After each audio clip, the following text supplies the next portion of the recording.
আজকে আমাদের যে কাউন্টিং যেখানে হবে আমাদের আগামী 4 তারিখ স্ট্রং রুম, সেখানে পরিদর্শন করতে এসেছি। সবই ঠিকঠাক আছে। সিসিটিভি ক্যামেরা দেখলাম, মোটামুটি সব সব ঠিক আছে, অসুবিধা নেই। জনগণের রায় রয়েছে সব ওর ভিতরে। আগামী 4 মে রেজাল্ট। না, টেনশন হচ্ছে না, যেহেতু প্রথমবার আমি প্রার্থী হয়েছি, সেটাই নানা রকম অভিজ্ঞতা হচ্ছে। জেতার ব্যাপারে 100% আশাবাদী, শুধু সময়ের উপর।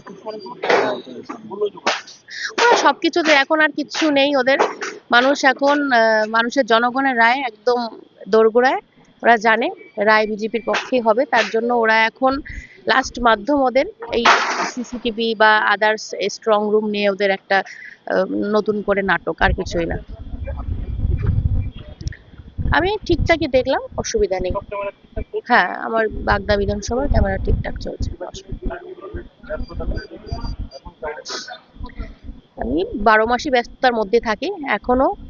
যারা বাগদার কর্মী সমর্থক যারা রয়েছে দায়িত্বে, তাদের সাথে ফোনের মাধ্যমে কথা হচ্ছে, আলাপ আলোচনা হচ্ছে আগামী দিনে কিভাবে পদক্ষেপগুলো নেব, এইভাবেই চলছে।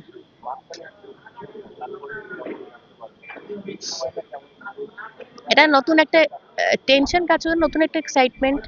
নতুন সরকার গঠন করবে, তার একটা নতুন দিশা সবার মনে দেখতে পাচ্ছে, আমিও সেরকম। ভালো লাগছে।